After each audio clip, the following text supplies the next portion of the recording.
A fire eater. That's right, because you asked for it.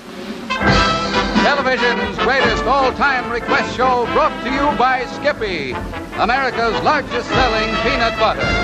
If you like peanuts, you'll like Skippy. And here's your host, Art Baker.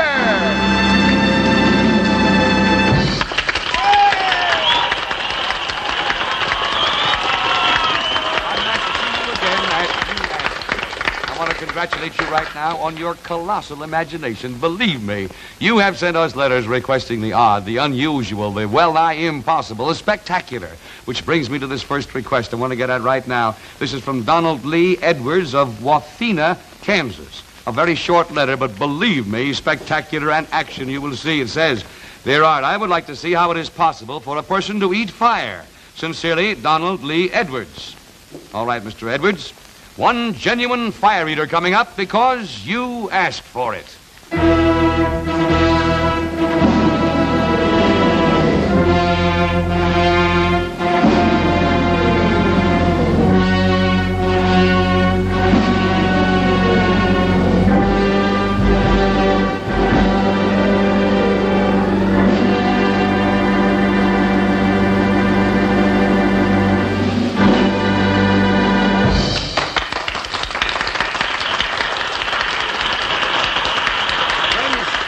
I give you Navarre the Great, the last of a renowned family of fire eaters that history goes back way back to Napoleon's days. That preliminary there was just, shall I say, a warm-up, because I want you to be prepared to be amazed now at what Navarre will do. First, he will consume 5 cigarettes.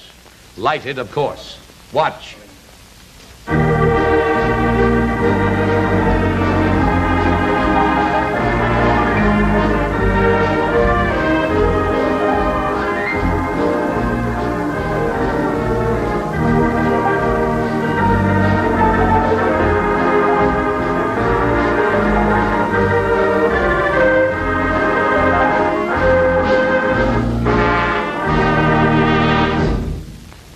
Have you ever burned your finger by having a match or two in a paper matchbox catch fire?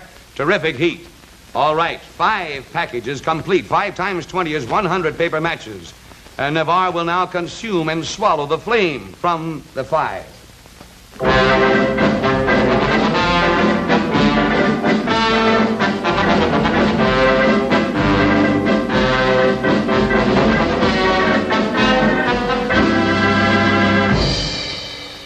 Now, the flame from 5 torches at once. Watch that arc of flame. The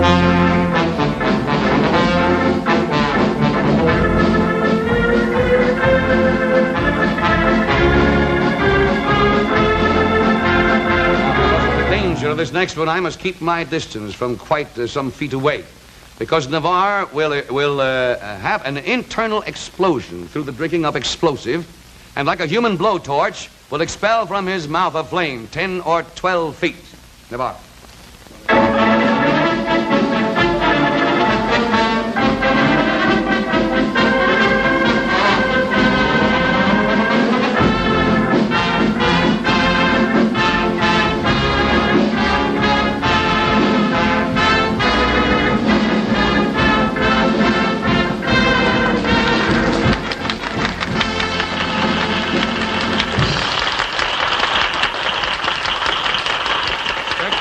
Yes. And by the way, we thank Navarre indeed for helping us answer this request.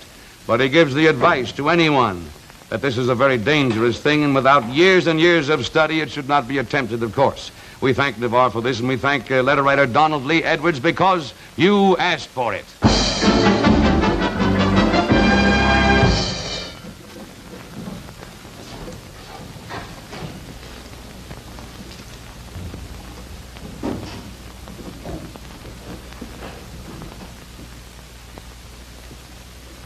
Let's suppose that sometime when you're out shopping, you bring home a jar of Skippy peanut butter.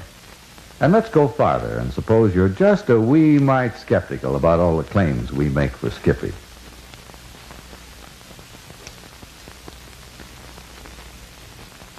For instance, we keep telling you that because Skippy is made by a new, exclusive, patented process, it does not taste like peanut butter. It does taste exactly like peanuts. Plump, selected, fresh roasted peanuts. But you're hard to convince. You've got to find out firsthand. So, you taste it. And you make the deliriously delightful discovery that it's true. Now, let's suppose that having done that, you put your jar up in the cupboard and you forget about it. Well, really, that's pretty hard to believe because Skippy has a flavor that men just can't forget, to say nothing of women and children.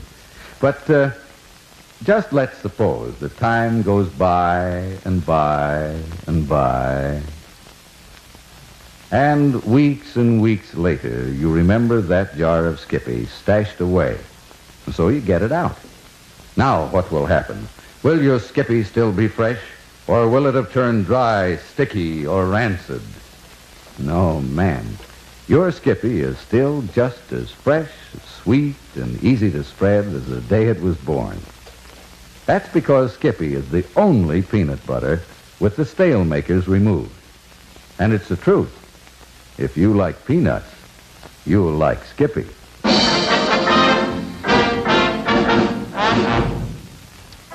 Well, I'm waiting for you in a very glamorous corner, Hollywood and Vine. Let's see. I'm waiting here. That's why we're here, because of this letter from a Mr. William Lincolnheimer, Jr. of Pittsburgh, Pennsylvania, who writes a most interesting request. He said, "Dear Art Baker, last year my parents visited Hollywood and, as is customary, took all the Tanner Gray Line tours. But they're still talking about one tour in particular in which the bus driver pointed out many of the famous movie stars' homes. I would certainly like to go on that tour, too, but I can't get to Hollywood. Could you possibly manage to somehow take me on that same Tanner Gray Line tour on your show? Sincerely, William Lincolnheimer, Jr." All right, Mr. Lincolnheimer, because you asked for it, yes, we're going to take you on that tour right here, because we have with us a Tanner Gray Line bus, and it may be that the guide who is driving tonight could be the same one that guided your parents when they were here last year. I'd like you to meet our guide for tonight, George Lipman. George, hi. I guess we're all ready. There's no use waiting any longer. Mr. Lincolnheimer, come along. In fact, let's all go, huh?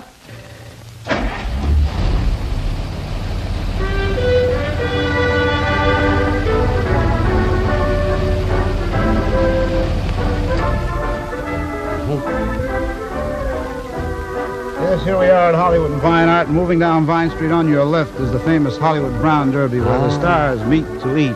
Yeah. And from here, let's move up on the Strip, the fabulous Sunset Strip, where on your right now you see the Players, owned and operated by Preston Sturgis, and on the left here is Ciro's. And here we are entering the city of Beverly Hills, the home of the stars.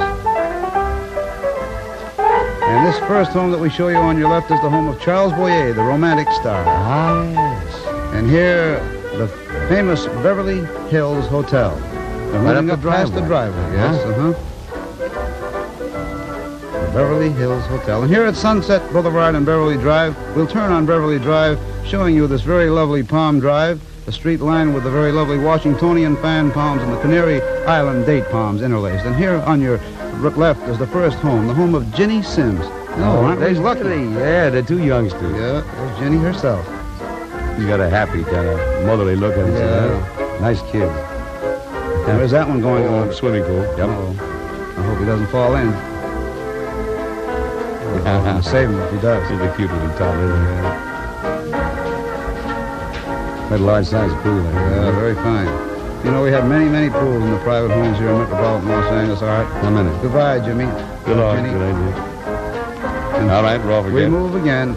And here's the home of Gary Cooper here in Brentwood. On your left there, you can be seeing the doors taken from the church from where he was married. Uh-huh. And there's the Falcon's Lair, the former home of the late Rudolph Valentino. Valentino. Yes.